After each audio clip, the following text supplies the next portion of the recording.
Bupati Suyoto mengawali pengabdiannya untuk publik Bojonegoro dari dunia akademis. Cita-cita Suyoto sejak kecil tak muluk-muluk, menjadi supir bus dan menjadi guru. Bahkan hingga lulus kuliah, Suyoto tidak pernah membayangkan dirinya menjadi politikus, termasuk menjadi seorang bupati. Memasuki periode kedua memimpin Bojonegoro, Bupati Suyoto lebih mengutamakan peran masyarakat dalam proses pembangunan yang sekaligus menjadi kunci utama kesuksesannya membangun Kabupaten Bojonegoro. Memimpin sekitar 1,2 juta jiwa, Bupati Suyoto membuka lebar-lebar telinganya untuk rakyat Bojonegoro. Bahkan agenda rutin pertemuan dengan warga Bojonegoro masih terus digelar setiap pekan di Pendopo Bupati untuk menerima berbagai keluhan masyarakat dan mencari solusinya. Perubahan di bidang ekonomi, pendidikan dan sosial terus dilakukan, termasuk reformasi birokrasi pemerintahan Bojonegoro. Gaya kepemimpinan itu bahkan membuat sang bupati tercatat dalam Leading by Emerging Future, sebuah buku yang ditulis Otto Scharmer, guru besar di MIT Amerika Serikat. Pemirsa, Kabupaten Bojonegoro di Jawa Timur kini telah dikenal dunia internasional. Selain dikenal sebagai lumbung energi berupa minyak bumi, iklim demokrasi dan transparansi pemerintahan Kabupaten Bojonegoro dijadikan contoh oleh sejumlah negara lain. Di tangan sang bupati yang mantan rektor, beragam penghargaan nasional dan internasional banyak diraih oleh kabupaten yang kerap direndam suap luapan Sungai Bengawan Solo. Telah hadir di studio Mata Najwa, Bupati Bojonegoro Suyoto. Selamat malam, Kang Yoto. Selamat malam. Terima kasih sudah hadir di Mata Najwa. Tadi pembukaannya sudah jelas banyak penghargaan internasional maupun nasional. Yang terakhir yang menarik ketika Anda diminta untuk memberikan speech pidato suruh mengajar demokrasi di MIT, universitas yang sangat prestigius di Amerika Serikat. Ya, tepatnya ada Global Forum, ada 28 negara hadir dan kemudian disiarkan langsung oleh live stream. Benar, saya memang diminta untuk bicara soal bagaimana transformasi demokrasi yang tadinya dianggap berbasis kepada ego yang mengedepankan konflik kompetisi, kemudian dirubah bagaimana menuju kepada demokrasi yang berbasis ego, yaitu demokrasi yang mengedepankan sebenarnya adalah kebersamaan, bagaimana manusia dengan alam, dengan manusia, dengan dirinya. Jadi persisnya ada pemimpin kabupaten asalnya dari orang desa, tiba-tiba diminta mengajar demokrasi ke Amerika Serikat. Persisnya apa yang Anda katakan sehingga yang saya dengar banyak yang terkagum-kagum ketika itu? Saya ditanya tentang 4 hal sebenarnya. Yang pertama, dia berpikir bahwa ini kan tadinya ada orang penelitian di Bojonegoro, Profesor Otto, lalu dia mengatakan di bukunya Leading from Emerging Future, dia bilang bahwa ini loh contoh demokrasi dunia yang 4.0 gitu. Menurut dia bahwa demokrasi itu sudah bertambah, berkembang, sekarang sudah pada 4.0. yang tidak lagi mengedepankan kompetisi, tapi mengedepankan bagaimana sebenarnya suasana kebersamaan, dari debat menjadi dialog, dari keterwakilan kemudian menjadi langsung. Saya ditanya soal, mungkinkah demokrasi itu dengan cara murah? Karena kalau tidak dengan cara murah, sulit politisi itu dia bekerja untuk rakyatnya. Dia nanti pasti akan bekerja untuk siapa yang membiayai. Memikir bagaimana cara balik modal. Ya, kira-kira seperti itulah. Dan itu katanya lazim di seluruh dunia. Anda menjawab mungkin tidak politik biaya murah? Saya bilang mungkin. Kenapa tidak? Karena politik itu hakikatnya adalah kepercayaan. Orang itu perlu cari duit kan sebenarnya untuk membeli dukungan. Dukungan itu akan diberikan kalau orang itu sudah percaya. Apalagi kalau orang itu mencintai. Pengalaman Anda ketika maju menjadi bupati itu biaya murah? Saya merasa sangat murah buat saya. Walaupun waktu itu tidak murah ya, karena duit saya tidak banyak. Tadinya kan saya bicara sama ketua-ketua partai, LSM, tokoh-tokoh elit lokal. Kok ujung-ujungnya adalah uang, terus terang ya. Karena itu kemudian saya, waduh kalau begini saya nggak mungkin dong jadi bupati gitu ya. Saya udah kadung menerima tawaran untuk mencoba menawarkan diri saya. Wah, nggak mungkin ini. Maka saya sebenarnya pergi langsung ke desa-desa. Saya mendengarkan lebih dulu. 3 bulan pertama saya hampir tidak bicara. Pada umumnya ketika saya datang, semua orang juga bicara uang. Jangan bilang, jangan begini Kang, nggak perlu. Yang penting uang, yang penting uang, yang penting uang. Selalu bilang begitu. Saya mulai tertantang, apa betul sih? Saya mulai mendudukkan diri saya lebih rendah dari mereka. Lalu saya coba tepuk. Masa sih uang gitu? Ternyata apa? Dia ngeluh. Iya, uang saya habis Kang, karena jalan rusak. Uang saya habis, pupuk sulit. Uang saya habis Kang, untuk biaya pengobatan anak saya. Uang saya habis Kang, untuk nyekolahkan anak saya. Pertanian saya tidak bagus Kang, airnya susah. Saya pikir bukankah ini yang sesungguhnya masalah yang dikeluhkan oleh rakyat? Bahwa dia tidak puas dengan politisi, maka yang dikatakan kemudian adalah uang. Tapi yang sesungguhnya adalah dia sedang tidak puas dengan para politisi. Maka saya tawarkan, Pak, bagaimana kalau uang kabupaten itu diatur pertama untuk jalan, ini. Ternyata orang kemudian nyaut, oh iya Bang, kalau itu saya setuju. Setelah kemudian menjadi bupati lewat biaya yang relatif murah, tantangannya mengelola birokrasi yang sebelumnya dipimpin oleh incumbent, yang kebetulan ngomong-ngomong masuk penjara. Ini problem yang sebenarnya harus saya hadapi. Satu sisi pendukung saya, ini pasti orang yang kecewa terhadap pemerintahan. Pendukung saya berpikir bahwa birokrasi itu tidak ada yang netral. Dia pasti bagian dari incumbent. Kalau kemudian saya mengikuti suara pendukung saya, maka saya harus memecat dan menghukum semua pejabat yang saat itu menjabat. Lalu saya pikir pasti bukan itu. Tujuan saya menjadi bupati bukanlah ingin merendahkan pejabat, ingin merendahkan orang lain. Tujuan saya adalah mengelola pemerintahan ini untuk bersama-sama mewujudkan mimpi bersama, menutup kekurangan dan pelan-pelan kemudian meningkatkan kemampuan untuk menciptakan kebahagiaan kesejahteraan bersama. Maka kemudian yang saya memutuskan, saya tidak akan menghukum. Tapi saya akan menawari, mari kita bersama-sama. Jadi Anda memaafkan semuanya? Kang Yoto ini adalah manusia hari ini dan masa depan Bojonegoro, bukan manusia masa lalu. Walaupun saya tahu Bapak Ibu kemarin tidak ada satupun yang mendukung saya, itu adalah bagian dari tradisi yang saya maafkan. Anda maafkan begitu saja, tidak ada Saya embel-embel? maafkan. Tentu ada embel-embelnya. Apa itu? Saya bilang tidak akan ada satupun yang saya pecat. Semua akan bekerja minimal 6 bulan di tempatnya. Karena birokrat itu paling takut kalau dipecat, harus dipindah. Maka, tapi saya bilang satu, tolong bantu saya memenuhi janji saya kepada rakyat. Saya tunjukkan janji saya ini. Yang kedua, saya tanya, apakah bapak-bapak sanggup? Tanyanya sanggup. Kalau gitu, kalau kita sanggup, kita sama-sama. Ada permintaan saya. Yang pertama, saya bilang, jangan pernah mengatakan bukan tanggung jawabnya. Rakyat ini kan tidak tahu mana wilayah pusat, mana provinsi, mana kabupaten. Jadi pantang untuk bilang itu bukan tanggung jawab saya. Walaupun itu sebenarnya tanggung jawab provinsi maupun pusat. Yang kedua, juga jangan pernah bilang tidak ada uang. Walaupun ketika itu, APBD Bojonegoro ini menanggung hutang 350 miliar. Jadi hampir 2 tahun sebenarnya saya nggak bisa belanja apa-apa. Tapi nggak apa-apa, jangan pernah bilang nggak ada duit. Mengapa? Karena itu akan mengurangi kreativitas kita. Nanti kita akan nyalahkan masa lalu. Yang ketiga, jangan pernah mengeluh. Kalau dia ngeluh, itu tandanya psikologinya udah lemah.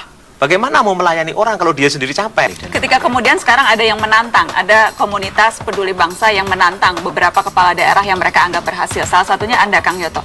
Ini dia, 5 kepala daerah ditantang menjadi capres oleh Komunike Bangsa Peduli Indonesia. Itu ada di pengelolaan Anda, di kabupaten Anda. Dan ini menimbulkan banyak konflik sesungguhnya. Ketika dulu kita lihat, Anda bahkan sempat dipanggil oleh menteri, dianggap tidak mendukung program pemerintah, kemudian dianggap mengadu domba dan sebagainya. Konflik-konflik yang tercipta karena sumber daya yang sedemikian besar.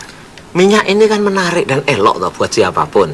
Buat rakyat saya, begitu mendengar itu akan ada minyak, rakyat saya punya ekspektasi, harapan yang sangat tinggi. Rakyat Bojonegoro ini sejarahnya adalah sejarah miskin. Bahkan 6 tahun yang lalu, kita masih ranking 3 termiskin di Jawa Timur. Lalu saya pelajari kenapa ya kok miskin gitu. Ternyata 44% kawasannya menjadi perhutani. Berarti rakyat saya tidak punya akses apapun terhadap lahan. Padahal mereka mayoritas adalah SDM rendah, ada petani. Begitu mendengar ada minyak, dia berharap, wah ini minyak yang bikin kita kaya katanya. Ekspektasi sedemikian tinggi. Sedemikian tinggi. Bisa bayangin nggak orang miskin mendengar ada gemercik akan ada uang. Dia membayangkan akan menjadi seperti Brunei, membayangkan akan seperti Dubai, membayangkan macam. Lalu saya akhirnya mengatakan, saya harus mulai dari diri saya. Bapak-bapak, ibu-ibu, teman-teman, saya kira bupati itu juga berkuasa, ternyata tidak, saya bilang gitu. Kenapa? Bupati itu kuasanya cuma 10 meter ke bawah. 10 sampai 100 itu provinsi, 100 ke bawah itu pusat. Dan minyak ini 100 ke atas. Ketika kemudian Anda dinilai pemerintah pusat tidak mendukung dan banyak melakukan hal-hal yang justru kontraproduktif menghambat investasi. Ini soal strategi sebenarnya. Yang paling menjadi concern saya adalah sosial. Bayangkan sekarang, ada produksi, mau eksplorasi migas di situ, ada pekerjaan-pekerjaan, rakyat saya tidak punya akses apapun. Apa tidak bikin marah? Saya bilang lebih baik kita bikin pagar mangkok daripada bikin pagar kawat. Artinya apa? Jangan pakai tentara dan polisi untuk menjaga. Mari kita bikin orang-orang sekeliling itu bahagia. Ini yang kemudian dinilai dan dimarahi. Kita ada cuplikan beritanya ketika Anda dipanggil Oh iya. ke istana, kemudian juga dimarahi nih. Bupati Bojonegoro kemudian malah justru Anda tidak mau disebut maklar tanah, menuduh Gubernur Jatim Menteri KLH hambat eksplorasi minyak. Ya, ini ceritanya karena setelah saya panggil semua, dikira saya yang menghambat izin. Mari kita buka 16 kementerian saya undang di Bojonegoro sesuai dengan impres. Setelah dibuka ternyata ini ada tiang pancang, tiang begini harus melampaui rel sama ini. Nah, saya tidak bisa mengeluarkan izin sebelum mendapatkan rekomendasi gubernur, Kementerian PU sama Kementerian Pusat. Loh, di mana salah saya bilang? Kalau begitu akhirnya saya siasati. Ya sudah deh saya keluarkan ini, tapi tanpa rekomendasi yang tengah saya bilang gitu. Daripada saya Jadi ini gaya Abu Nawas nih, ya, Kang Yoto. Tapi maka saya ajukan kan usulan, kalau begitu gimana kalau paralel aja deh. Pokoknya semua saya keluarkan tapi berlaku setelah rekomendasi itu keluar. Karena Anda percaya tadi betul-betul SDM sumber daya ini harus betul-betul bisa dinikmati oleh rakyat Anda. Secuil yang bisa dinikmati rakyat dan itu akan membuat proyek ini berjalan dengan baik, mengapa tidak? Bagaimana cara Anda memastikan lewat rencana perda tadi apa sesungguhnya? Saya mengeluarkan hampir 11 peraturan tentang ini. Yang pertama, saya jamin bahwa kalau dapat uang minyak ini dibagi sampai tingkat desa yang namanya alokasi dana desa. Kemudian saya bikin bagaimana tata ruangnya, karena penyebab konflik sebenarnya adalah soal tata ruang. Khusus spesifik SDM Anda juga membuat? Saya melakukan. Yang pertama, untuk unskill, saya bilang semua wajib dari sekitar desa itu. Tapi untuk yang semi skill dan di atasnya boleh tempat lain. Nah, sekarang saya juga melakukan mentraining anak-anak muda-muda ini supaya dia bisa kemudian ke depan bisa kerja di sektor perminyakan. Baik, Kang Yoto, saya ingin bicara lebih sedikit yang berbeda soal karakter gaya kepemimpinan Anda. Anda menggambarkan gaya kepemimpinan Kang Yoto itu seperti apa sesungguhnya? Tadinya saya berpikir bupati itu cuma politisi, membuat kebijakan publik bla bla bla selesai gitu ya. Tapi ternyata tidak kok, saya masih harus menghadapi birokrat yang juga harus terus digauli dan diberdayakan. Saya juga menghadapi rakyat saya yang tidak cukup mandiri, dia juga harus diberdayakan. Maka saya mengatakan, pemerintah itu selain harus melindungi, mengayomi, melayani, dia masih harus mencerahkan dan memberdayakan. Seberapa sering Anda kemudian berinteraksi dengan warga? Adakah forum tertentu yang Anda ciptakan untuk memastikan hubungan itu terus harmonis? Karena saya ini dipilih oleh rakyat, saya harus menjamin bahwa rakyat itu saya bisa berhubungan terus dengan rakyat. Dengan cara apa, Kang? Pertama, sejak pertama saya buka handphone saya, nomor SMS saya bagikan semua. Wabub saya, sekda saya, kepala dinas, semua harus bagi SMS. Jadi semua aparat di bawah Anda pun harus terbuka semua? Harus. Lalu yang kedua, setiap Jumat jam 1 sampai jam 3, pendopo saya buka. Siapapun boleh datang, boleh menagih janjinya kepada saya. Boleh mengadukan apapun. Seberapa ramai biasanya itu? Awal-awal sangat ramai. Lalu karena ini on air radio, 2 radio, orang lama-lama banyak yang milih dengerin di radio. Dan ini tanpa sensor. Boleh ngomong apa saja. Apa yang paling keras yang Anda ingat ketika itu? Kang Yoto janjinya mau menertibkan pupuk. Kenapa kok masih ada mafia? Ya saya harus dengerin dong. Wong itu rakyat saya yang ngomong. Ya. Oke, jadi saluran komunikasi Anda pastikan sedemikian terbuka. Ya, di samping saya juga masih pergi ke masyarakat saya kan. Saya istilah juga, populernya belusukan. Sekarang orang mengatakan belusukan. Waktu itu saya nggak pakai istilah itu ya. Kang Yoto, Anda tapi kan masih politisi nih, masih memimpin salah satu partai PAN ya. Ya. Anda ketua PAN di Bojonegoro, di Jawa Timur. Di Jawa Timur. Anda ketua PAN di Jawa Timur. Bagaimana Anda memastikan kepentingan partai politik itu tidak cawe-cawe dengan urusan Bojonegoro? PAN itu hanya mentarget saya bekerja terbaik buat rakyat saya. Tidak ada embel-embel lain. Tidak ada keharusan memenangkan Hatta Rajasa sebagai capres. Bahwa itu menjadi nawaitu di hati, silahkan. Tapi begitu kita ini sekarang menjadi pelayan publik, maka kita harus berikan pelayan publik yang terbaik. Menjadi politisi itu kan seharusnya mimpi setiap politisi adalah puncak jabatan tertinggi. RI 1 itu harusnya menjadi impian atau ambisi setiap politisi. Sejak saya memutuskan menjadi politisi, dari dosen, dari guru, saya mengatakan kepada diri saya akan membuka diri saya, membuka hati dan pikiran saya, termasuk membuka keinginan saya terhadap semua kemungkinan. Tapi saya akan bekerja maksimal di mana sekarang saya berada. Ada komunitas peduli bangsa yang menantang beberapa kepala daerah yang mereka anggap berhasil. Salah satunya Anda, Kang Yoto. Ini dia, 5 kepala daerah ditantang menjadi capres oleh Komunike Bangsa Peduli Indonesia. Ada nama Anda di situ, Bupati Bojonegoro. Akan menjawab tantangan itu? Wah, saya bersyukur betul ya. Saya berterima kasih. Kok ada orang yang menantang saya. Jadi saya berterima kasih. Berani apa tidak? Jawab dulu, Kang. Nanti dulu. Politisi jawabnya harus Iya, pakai gaya nanti dulu, tertentu nih. nanti dulu. Saya harus berterima kasih dulu. Oke, saya sudah. harus berterima kasih dulu dong. Sama-sama kembali, Kang. Langsung dijawab, Kang. Berani atau tidak? Saya membuka diri saya untuk diperbincangkan.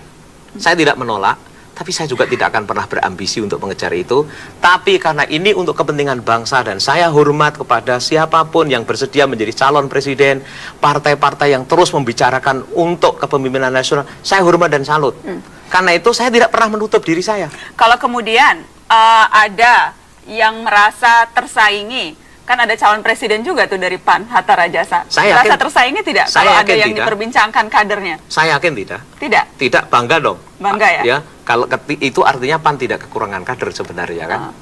Bahwa pada akhirnya semua harus ada kalkulasi, harus ada bagaimana dilihat realistisnya. Itu kan nanti dalam perjalanan. Saya kira kita tidak boleh menutup. Siapapun menurut saya lebih baik berterus terang bahwa jangan menutup. Wisata budaya, wisata pantai, semua ada di kabupaten yang luasnya tak sampai 1% luas Sulawesi Selatan ini. Dari gunung sampai laut, di Bantaeng semua bisa jadi tempat wisata. Pemirsa, tangan dingin mantan akademisi dan pebisnis ini ternyata mampu mengubah sebuah kabupaten di Sulawesi Selatan. Kemajuan Kabupaten Bantaeng diakui berbagai kalangan kian pesat. Kini, bahkan nama sang Bupati Bantaeng ditantang maju bursa calon presiden oleh Komunike Peduli Bersama Indonesia. Telah hadir di studio Mata Najwa Bupati Bantaeng Nurdin Abdullah. Selamat malam, Pak Nurdin. Selamat malam. Terima kasih. Assalamualaikum Waalaikumsalam. Terima kasih banyak sudah hadir di Mata Najwa. Terima kasih. Latar belakang Anda, akademisi guru besar, pengusaha, sempat menjadi presdir 4 perusahaan Jepang. Jadi sudah hidup enak sebetulnya sebelum memutuskan mau maju menjadi Bupati Bantaeng. Kenapa mau susah-susah setelah hidup enak, Pak Nurdin? Jadi sebenarnya saya tidak pernah bermimpi untuk menjadi bupati, apalagi untuk kembali ke daerah ya. Karena yang pertama adalah istri dan anak-anak juga tidak setuju. Mereka sangat ngeri melihat banyaknya bupati-bupati yang berkasus ya. Masuk penjara? Ya, masuk penjara. Itu yang pertama. Yang kedua, komitmen saya dengan mitra saya dengan Jepang ya. Dan yang ketiga, tentunya apa yang telah kita bangun ini kita harus jaga ya. Kalau bupati kan hanya 5 tahun.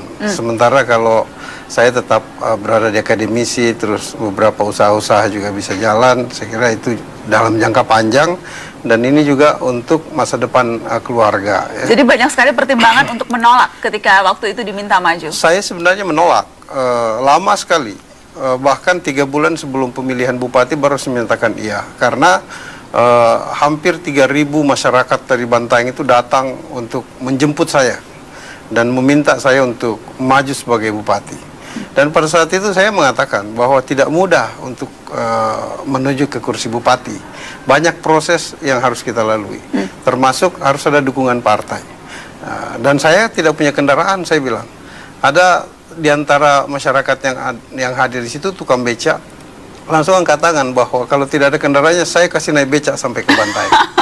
Seperti itu. Sebegitu besar desakan ketika itu. Iya, saya juga nggak ngerti. Jadi yang membuat Anda luluh akhirnya ketika itu mau menjadi bupati ketika setelah hidup enak dan nyaman tentram. Jadi terus terang beberapa kiai datang ke tempat saya, itu meminta kepada mertua saya, minta izin untuk menurunkan dari kenikmatan. Itu kata kiai itu. Itu beliau itu masih hidup di Bantaeng. Nah, saya mencoba membujuk istri dan anak-anak supaya bagaimana kita melihat kondisi di sana, ya kita lihatlah apakah memang ini murni ya permintaan dari masyarakat. Ketika itu kondisinya seperti apa? Ya, saya kira memang sangat menyedihkan lah ya, sangat menyedihkan. Yang pertama, yang membuat mereka miskin sebenarnya infrastruktur. Terus yang kedua, hampir boleh dikata produk-produk pertanian mereka itu kan produksinya sangat rendah ya. Karena memang mungkin ya belum tersentuh ya, belum tersentuh secara optimal beberapa kebutuhan-kebutuhan yang mendukung kehidupan mereka. Jadi bupati itu biasanya bayangan orang glamor, kemudian punya kuasa, banyak uang, tapi Anda justru memilih turun dari kenikmatan. Itu Anda rasakan sekarang, kenikmatan Anda berkurang, Pak Bupati? Bukan berkurang, sama sekali nggak merasakan kebahagiaan lagi ya. Tidak ada kebahagiaan? Ya, terus terang di awal 2008 itu, waktu kami mulai melihat Kabupaten Bantaeng, saya sudah mengatakan bahwa saya kira ini harus kerja keras. Kita harus kerja keras untuk memburu ketertinggalan kita. Dan kerja keras Anda berbuah karena ekonomi tumbuh sangat signifikan dari 5,3% jadi hampir 9%. Indeks per kapita warga Bantaeng dari 5 juta ke 14,7 juta. Dulu katanya tukang batu, tukang beca asalnya dari Bantaeng, sekarang berbondong-bondong orang mau datang ke Bantaeng sejak kepemimpinan Anda, Pak Bupati. Luar biasa. Jadi sebenarnya persoalannya sederhana. Jadi Bantaeng itu dulu hampir boleh dikata setiap tahun banjir. Hujan beberapa jam aja udah tergenang ya, terutama pasar. Terus yang kedua, di musim kemarau mereka kekurangan air. Oleh karena itu saya di awal periode saya, bagaimana saya mengatur ini air dulu. Itu PR pertama Anda? PR pertama saya membangun cekdam. Ya, saya membangun cekdam walaupun dengan tekanan dari berbagai kalangan ya, bahwa dan pada saat itu kebetulan Situ Gintung juga bermasalah kan, lagi jebol. Waduh, itu hampir semuanya mengkhawatirkan apa yang saya buat. Padahal ini semua sudah lewat kajian ya. Dan saya tetap yakin ya, saya tetap yakin bahwa inilah yang bisa menyelesaikan persoalan banjir di Bantaeng. Ya alhamdulillah ternyata memang setelah 3 tahun setelah cekdam ini selesai, hampir boleh dikata di sekeliling kita pada banjir, di Bantaeng itu kering-kering aja. Kering-kering aja. Nggak ada masalah. Dan pada saat musim kemarau, suplai air ke pertanian juga sudah berjalan dengan baik. Jadi Anda menyelesaikan 2 masalah dengan 1 langkah tindakan. Iya. Saya ingin mendengar cerita Anda soal pelayanan kesehatan yang juga begitu menginspirasi. Apa sesungguhnya spesifik yang Anda lakukan untuk melayani kesehatan warga Kabupaten Bantaeng? Jadi sebenarnya begini, saya di awal dilantik, kebetulan lampu kan selalu mati, ya 2008 itu. Saya bersama istri datang ke rumah sakit. Ternyata rumah sakit juga genset sudah lama tidak berfungsi. Saya sudah lihat, wah ini sesuatu yang tidak wajar gitu ya, sebuah rumah sakit tidak punya genset. Yang kedua, kesadaran masyarakat terhadap kesehatan itu sangat rendah. Yang ketiga, saya lihat data bahwa angka kematian ibu melahirkan itu 12 sampai 15 per tahun. Ini karena lambat ditolong saja. Ya. Akhirnya saya menginisiasi, saya memanggil Kadis Kesehatan, kita bikin satu wadah yang kira-kira bisa segera, ini adalah sebuah grace program untuk bisa melayani masyarakat secara cepat. Ya, saya melihat APBD kita hanya 233 miliar pada saat itu. Angka belanja pegawai yang lebih dominan. Saya berangkat ke Jepang. Ke Jepang? Ke Jepang mulung. Saya mencari ambulans, saya datangin semua kolega-kolega kita. Anda menggunakan koneksi Anda di Jepang dulu? Ya, alhamdulillah. Dari sana datang ke Bantaeng untuk melihat kondisi. Dan ternyata memang mereka mengatakan pada saya bahwa ini sesuatu yang tidak mudah untuk kamu selesaikan. Nah, saya mendapat 2 ambulans langsung dikirim dari Jepang. Hibah itu? Hibah. Pokoknya mereka yang bayar ongkos kirim dan sebagainya. Dari situlah start kami. Start awal untuk menghidupkan Brigade Siaga Bencana. Brigade Siaga Bencana? Brigade Siaga Bencana, dan di dalamnya itu ada call center. Jadi sekarang pelayanan kesehatan justru mendatangi masyarakat yang membutuhkan? Iya, jadi moto kita, siap melayani Anda di rumah. Itu motonya tuh. Luar biasa. Jadi, dokternya ada tidak Pak Bupati? Kita di backup 20 dokter dan 16 perawat. 16 perawat. Digaji layak? Insentifnya itu bisa mereka dapat antara 8 sampai 10 juta. Wah, lebih tinggi dari dokter di Jakarta itu bisa-bisa. Dan saya kira itu kan tidak banyak orang itu. Tetapi bagi saya ini adalah program kemanusiaan yang saya kira kalau dengan kartu-kartu mereka harus masih antri ke loket kan. Kalau ini tidak perlu, cukup menelpon, ambulans dan dokter sudah ada di rumah. Saya tahu diri, saya dari daerah kecil. Dan Anda hidup di Jepang itu mempengaruhi karakter kepemimpinan Anda. Selain tentunya tadi ya, lobi-lobi Jepang yang kemudian berhasil membantu Anda untuk menyelesaikan beberapa masalah di Bantaeng. Kita punya Pancasila, tapi aplikasi itu dilakukan orang Jepang. Ya. mereka ikut mengaplikasi itu. Seperti misalnya ya, yang saya lihat itu adalah budaya. Ya. Orang Jepang yang saya bisa tangkap itu, orang Jepang itu malunya tinggi, gengsinya kurang. Itu tipe orang Jepang dan pantang berbohong. Kalau kita kebalikannya ya Pak Bupati? Ya, saya tidak ingin mengatakan seperti itu. Malu tinggi, gengsi kurang ya, ke orang Jepang. Saya tidak ingin mengatakan seperti itu. Bupati Bantaeng belajar itu juga? Ya, itu yang merubah karakter saya. Ya. Investor-investor Jepang juga Anda tarik untuk masuk ke kabupaten Anda? Ya, pertama mereka datang melihat sebuah kota yang tertata apik. Ya. Yang kedua, ada kawasan industri yang kita udah siapkan. Yang ketiga, perizinan itu kita selesaikan dalam sehari tanpa 1 sen pun dipungut. Anda jamin itu ya? Iya, dan sekarang kan udah pada masuk ya, investasi ya alhamdulillah cukup besar ya untuk investasi. Jadi kuncinya di situ, membuat investor nyaman untuk masuk dengan cara itu. Iya, kan sebenarnya investor itu butuh kepastian. Ya, itu kepastian. Yang kedua adalah kemudahan. Dan investor itu saya kira yang penting dia melihat ini adalah kota yang kira-kira pemerintahnya sangat care terhadap pelayanan publik.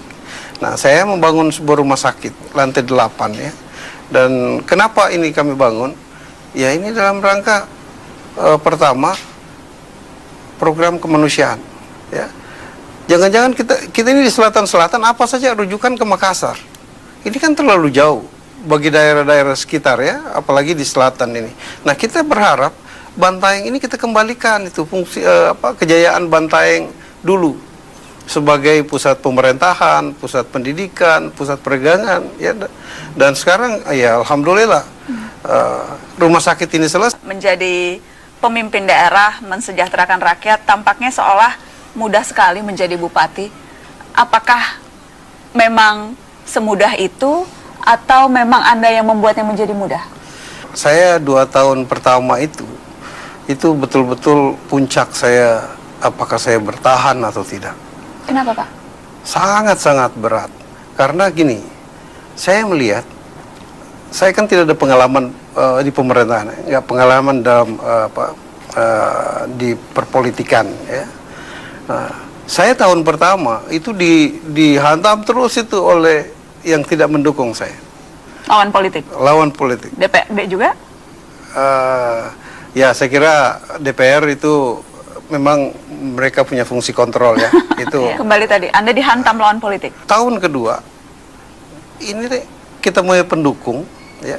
Pendukung kita ini sangat berharap banyak kan. Mereka bergabung dengan lawan politik kita untuk menghantam kita. Ya karena waktu itu kan juga memang mereka belum lihat apa-apa. Dan yang menguntungkan saya karena saya membuka ruang ya ke rumah. Itu setiap hari bisa bertemu saya, mengadukan apa saja tanpa protokoler. Ya. Apa biasanya yang warga adukan ke Anda ketika mereka datang? Persoalan jalan ya, misalnya Pak Bupati saya punya jalan kasihan itu, tolong menjadi perhatian. Itu kadang itu rombongan besar ya. Kalau yang rombongan kecil, persoalan pribadi, misalnya anaknya harus membayar uang sekolah ya. Ada juga yang membangun rumah tidak selesai-selesai, mereka minta bantuan ya. Anda berikan itu? Oh ya. Dari uang APBD? Awalnya saya kasih secara pribadi, tapi berikutnya dari kantong pribadi? Iya. Bupati? Berikutnya kita mulai anggarkan ya. Kebetulan ada program nasional untuk benahi rumah ya, itu yang kita manfaatkan. Nah, yang lebih penting ada juga kadang melamar anaknya orang, uangnya tidak cukup. Datang ke kita, ya tidak mungkin kita menolak. Kalau dia sudah mengatakan harapan saya terakhir hanya kepada Pak Bupati, tidak mungkin kita mengatakan itu tidak ada. Uang lamaran tidak mungkin dari APBD kalau itu? Nggak mungkin dari APBD. Jadi Anda tekor nih Pak? Ya itu kan sedekah. Saya sudah niatkan dan saya sudah mewakafkan diri ke Bantaeng, baik jiwa dan raga dan harta saya untuk Bantaeng. Jadi saya tidak pernah hitung tuh. Berbagai hal yang sudah Anda lakukan juga dilihat banyak orang, terutama di lingkaran elit di Jakarta. Nama Anda disebut masuk dalam 2 survei kalau kita bicara pemimpin negeri. Salah satunya yang terakhir, Komunitas Peduli Bangsa menantang Nurdin Abdullah untuk berani menyatakan diri mau merebut posisi RI 1, Pak Nurdin? Jadi sebenarnya kita realistis saja. Kita realistis saja. Itu tidak realistis? Itu ya bukan tidak realistis. Saya tuh hidup saya itu selalu realistis. Artinya jangan sampai hidup kita ini berjalan dengan beban yang sesungguhnya tidak mampu kita pikul gitu ya. Jadi saya tahu diri. Saya dari daerah kecil dan saya kira presiden ini tentunya gawe pada pimpinan-pimpinan partai ya. Walaupun kita mau, tapi kalau mereka tidak punya keinginan untuk mendukung kita, itu kan juga susah. Nah, bagi saya adalah, saya mulai dari bawah saja. Kita mulai merintis ini. Kita mulai merintis karir kita dengan, ya bagaimana kita dekat sama rakyat. Kita berbuat untuk rakyat, dan mereka rasakan, ya, mereka menikmati sebuah kehidupan yang lebih layak. Meniti dari bawah, maksud Anda target yang lebih realistis adalah menjadi gubernur setelah bupati, itu? Ya, saya kira itu lebih dekat. Itu lebih dekat daripada langsung jadi presiden. Berikutnya? Ya, saya kira kalau saya ini mengalir saja, Mbak Najwa. Saya mengalir saja. Saya dari dulu juga tidak pernah mimpi jadi bupati, ya, bisa jadi bupati. Nah, sekarang saya ingin sisa-sisa hidup saya ini saya abdikan untuk bangsa dan negara.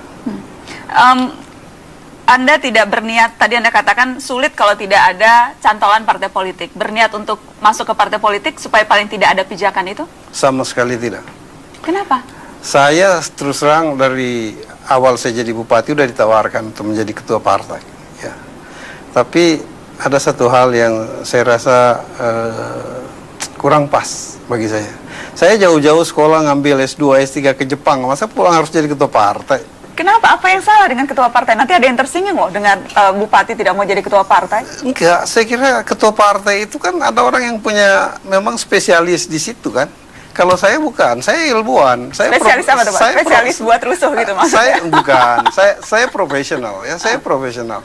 Ketua partai bukan jabatan profesional menurut Anda? Ya bukan, artinya profesional di bidang saya ya. Ya, saya gini, ada satu hal ya. Waktu saya jadi bupati, itu profesor saya langsung telepon saya. Ini yang di Jepang? Di Jepang. Nurdin-san, saya dengar kamu jadi bupati. Saya bilang, iya sensei. Sensei saya balik bertanya, kenapa kamu harus jadi bupati? Kalau saya tahu kamu harus hanya jadi bupati, kenapa kau nggak masuk ke sekolah politik katanya? Harusnya kau kembali meneliti itu, kembangkan itu sumber daya alam Indonesia untuk bisa memakmurkan bangsa Indonesia gitu. Bagaimana kalau saya jadi pimpinan partai? Lebih ngamuk lagi mereka tuh. Dan yang kedua, kita akan menjadi sebuah presiden yang tidak terlalu bagus kan ya. Bahwa kita kembali dari sekolah, ya kalau ketua partai saya kira ada orang yang memang punya punya bakat di situ. Kalau saya sama sekali tidak punya bakat di partai. Tidak bakat di partai? Enggak punya bakat sama sekali. Akan diterapkan pada taman-taman di Kota Bandung. Jalan Otista Bandung terlihat lengang. Meski demikian, beberapa pekerja seks komersial terlihat menawarkan diri. Di sekitar wilayah inilah, para penjajah jasa seks di Kota Bandung beraktivitas. Seorang di antara mereka mengaku memilih profesi itu karena tuntutan kebutuhan ekonomi. Jadi lamun beunghar mah ibu ge moal tobat kikianya, aduh ngajerit. Batin mah emang teu aya turunannya. Cuman ibu teh kumaha hayang nyakolahkeun budak. Selain soal keberadaan lokalisasi prostitusi, kebijakan Pemkot Bandung yang kini dikritisi adalah aturan jam malam. Menurut Perda nomor 7 tahun 2012, seluruh kegiatan hiburan di Kota Bandung harus berakhir pukul 3 dini hari. Kepolisian Resor Kota Bandung kemudian mengusulkan penutupan tempat hiburan dimajukan menjadi tengah malam. Dengan berlaku tegasnya aturan jam malam, polisi berpatroli dan mengingatkan warga yang berada di luar ruangan. Pemirsa, belum lama memimpin Bandung, Wali Kota M. Ridwan Kamil langsung membuat sensasi dan tak gentar melancarkan jurus penuh kontroversi. Diwarisi banyak masalah, sang Wali Kota tak mau surut langkah. Telah hadir Ridwan Kamil, Wali Kota Bandung. Selamat malam, Kang Emil. Malam. Terima kasih sudah hadir di Mata Najwa. Sama-sama, senang berada di sini. Senang bisa hadir, karena saya penasaran. Sudah kurang lebih 5 bulan memimpin nih. Seperti bayangan tidak sih menjadi wali kota itu, karena kan berasal dari dunia yang sama sekali jauh dari hiruk pikuk politis. Memang ternyata banyak lebih kompleks yang dari saya bayangkan ya. Dulu memang sebelum jadi wali kota, sebagai profesi saya arsitek dan perencana kota, advisor gitu kan, memberi nasihat aja. Dikerjain nggak dikerjain kan terserah gitu kan. Kalau sekarang berada posisi jadi supir yang menentukan arah. Jadi banyak improvisasi kuncinya, sehingga banyak selama 5 bulan ini saya menemukan banyak sekali kompleksitas masalah. Saya kelompokkan jadi 3, dan juga ketemunya setelah 5 bulan. Kelompok masalah pertama di Bandung ini adalah masalah warisan infrastruktur, jalan berlubang, banjir, sampah, PKL dan seterusnya. Yang kedua adalah mesin birokrasi yang memang masih sebagian polanya pola lama. Apa yang sama sekali tidak terpikirkan, ternyata begini masalahnya. Pola pikir warga.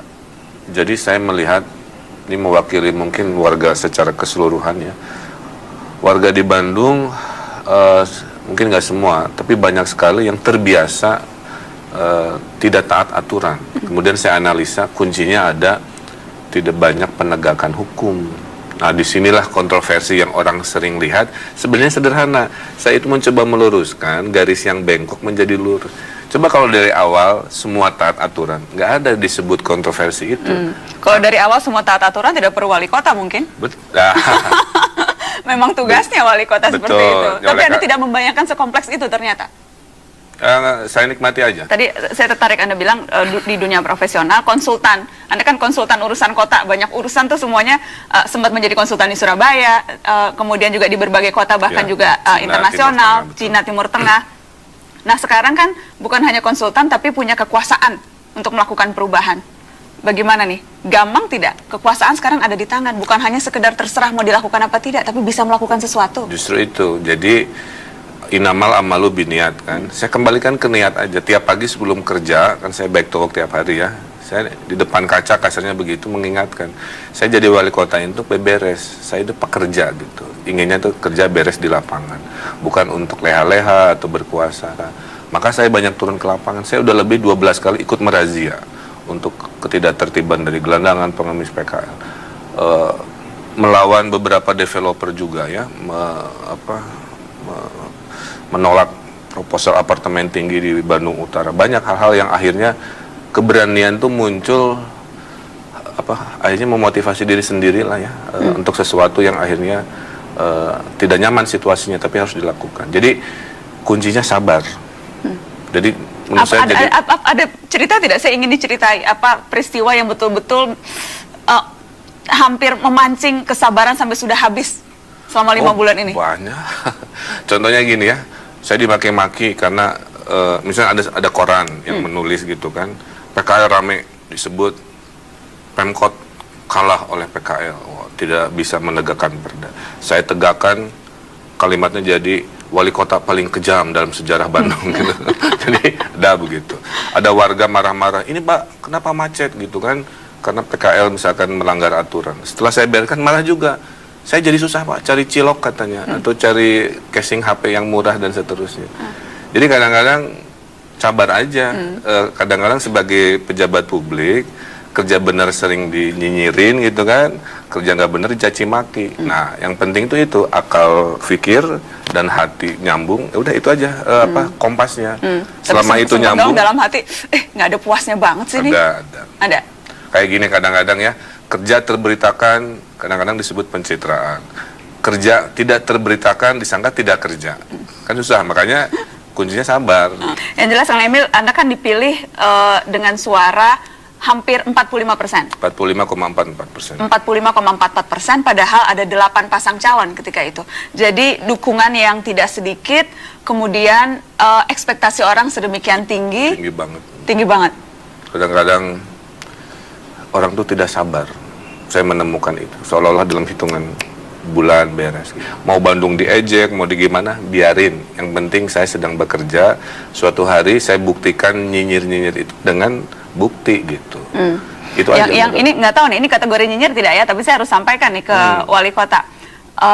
Dengan dukungan sedemikian besar, 5 bulan, tapi kok yang diurusin ya nggak penting ya? Orang suruh urusin hari Selasa katanya suruh tanpa Selasa tanpa rokok. Kemudian Rabu orang suruh bahasa Sunda, hari Kamis soal bahasa Inggris, hari Jumat naik sepeda, itu kan kosmetik nggak penting nih yang diurusin. Jadi gini, orang tidak memahami ada pekerjaan besar yang tidak terlihat yang sedang dilakukan tapi nggak kelihatan. Contoh master plan transportasi, persiapan monorail, nggak bisa diberitain. Kemudian cable car, bis wisata lagi dikejar supaya turis-turis naik bis, tidak naik mobil. Bis gratis juga lagi dikejar. Banjir, lagi mendesain danau besar di Gede Bage, danau-danau kecil lagi direncanakan. Jadi ada proyek-proyek itu? Ada, cuman kan nggak kelihatan. Karena nggak kelihatan, tidak terberitakan. Karena tidak terberitakan, seolah-olah saya tidak melakukan. Jadi ini mencicil harapan istilahnya? Menunjukkan jendela sepenggal harapan bahwa saya sedang melakukan itu sambil yang besar-besar yang nggak kelihatan dilakukan. Maka saya bilang, insya Allah kalau tidak ada halangan, Bandung itu sehat lagi tahun ketiga. Apa tuh definisi sehat lagi itu apa? Sehat lagi itu warga kembali interaksinya di ruang publik, kan ciri warga yang sehat, warganya di ruang publik bukan di ruang privat gitu. Public transportasi, orang bersepeda, orang public transport dan seterusnya. Kemudian public service juga membaik gitu kan. Jadi tidak hanya kosmetik, Ridwan Kamil? Enggak, kemudian bansos hibah yang membuat tersandung yang lama kita online kan sehingga orang tahu. Seberapa jauh kemudian sekarang partai pengusung terutama ideologi mereka mempengaruhi kebijakan-kebijakan wali kota, ada kepala dinas. Ada satu. Ya. Ada satu kepala dinas, jadi memang ada banyak masalah, tidak hanya di kota Anda tentunya Kang Emil, tapi juga kota-kota lain. Ada data statistik 311 kepala daerah yang tersangkut korupsi. Anda sendiri familiar tidak dengan kesalahan-kesalahan pendahulu? Masa lalu itu karena ketidaktransparan, simpel. Kalau transparan itu saya kira semua bisa menjaga. Kang Emil, gajinya berapa sih wali kota Bandung? Nah ini seumur umur baru ya, ini curhat dikit, baru dikomplain istri bulan ini karena gaji nggak cukup buat bulanan. Jadi gaji wali kota itu 5,8 juta. Terus kita ada namanya dana operasional sekian per mil dari PAD ya, kurang lebih 20-an juta lah.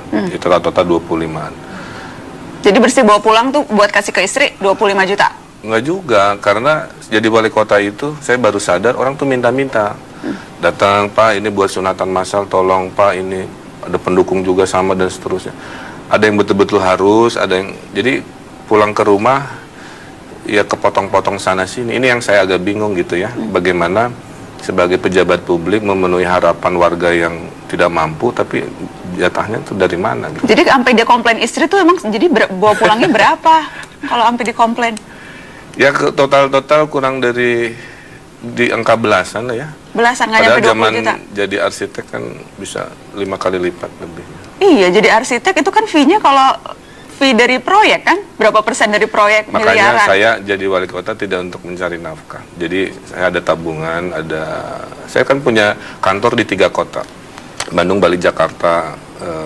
Insya Allah cukup lah kalau urusan. Jadi emang udah menyiapkan tabungan? Tabungan udah cukup 5 tahun menjabat, insya Allah nggak korupsi ya? Amin, ya Allah, ya Rabbal Alamin. Siap. Karena udah siap tabungannya. Kalau kantor, perusahaan tadi ada 3 kantor, itu ada yang dapat proyek dari wali kota nggak? Nah, saya bikin kode etik, tidak boleh ada proyek di Bandung, karena takut konflik of interest. Kecuali yang sudah terlanjur gara-gara, yang udah jauh ya sebelum saya jadi wali kota. Tapi setelah jadi wali kota, tidak boleh ada proyek di Bandung. Sebenarnya secara bisnis saya rugi, karena di Bandung lagi ramai. Juga nggak boleh. Ya. Sama sekali tidak boleh? Nanti orang beranggapan, oh izinnya dipermudah karena saya wali kota. Jadi saya bilang, jadi banyak pengorbanan memang dari sisi profesional. Makanya saya fight, Bandung ini saya mimpikan sebagai kota kreatif ekonomi terbaik di Indonesia. Maka saya bikin Bandung Teknopolis, kayak Silicon Valley-nya Indonesia di Bandung sedang disiapkan. Kita mau bikin banyak dana-dana untuk startup istilahnya ya. Jadi kalau warga Indonesia yang suka desain, musik, arsitektur, film ke Bandung aja. Ini wali kotanya mulai jualan nih? Jualan. Nanti kantornya, sewanya saya murahin, pajaknya saya kurangin, PBB-nya saya kurangin. Yang penting datang ke Bandung, anak-anak muda yang gaul, yang produktif. Karena Bandung ini 2,6 juta, 60% di bawah 40 tahun. Cuacanya nyaman, jadi kalau berbisnis yang ekonomi kreatif itu cocok. Saya udah ngobrol sama Pak Jokowi sambil guyon ya, Pak Jokowi, Bapak Jakarta fokus korporasi aja, saya mah UMKM tapi yang ekonomi kreatif, bagi-bagi.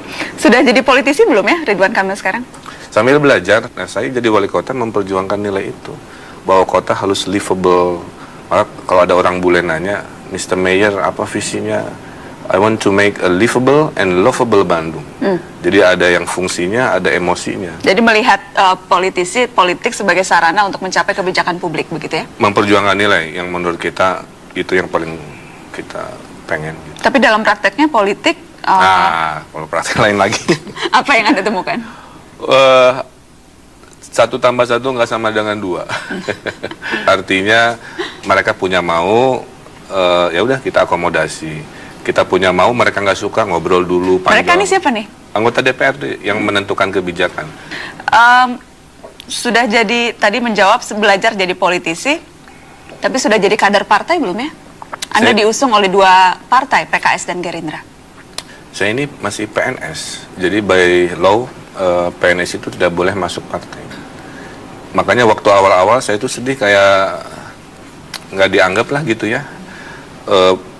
Anggota partai bukan, pejabat yang lagi manggung bukan, artis yang bukan juga bukan. Saya cuma bawa proposal, saya pernah ngerjain kerjaan di kota ini itu. Bisa nggak jernih melihat saya sebagai orang yang mau bekerja gitu. Tapi seberapa jauh kemudian sekarang partai pengusung, terutama ideologi mereka, mempengaruhi kebijakan-kebijakan yang Anda ambil? Ujung-ujungnya mah ada di hati nurani ya. Selama usulan itu masuk akal, nggak ada masalah. Selama itu tidak mengguncang stabilitas secara umum, nggak ada masalah. Tapi kan politik kompromi. Betul, makanya saya bilang selama 5 bulan ini mah alhamdulillah belum ada sebuah hal fundamental ya yang dianggap kontroversi atas permintaan salah satu dari partai pendukung. Kalau ada yang menerjemahkan misalnya arahnya sudah agak jelas nih, karena kemudian ada jam malam yang diperketat, kemudian sempat yang kontroversial juga Bandung kota halal. Kemudian, itu miskom. Kemudian jadi arahnya tampaknya sudah jelas nih, Ridwan Kamil ya memang partai pendukungnya dengan ideologi tertentu, apalagi wakil wali kotanya juga. Tudingan banyak. Saya clearkan satu-satu. Yang kota halal itu kan bukan menghalalkan begini. Jadi MUI itu memberi penghargaan kepada pemerintah kota yang memberikan subsidi buat UMKM yang mau sertifikasi halal. Karena sertifikasi halal itu mahal kan?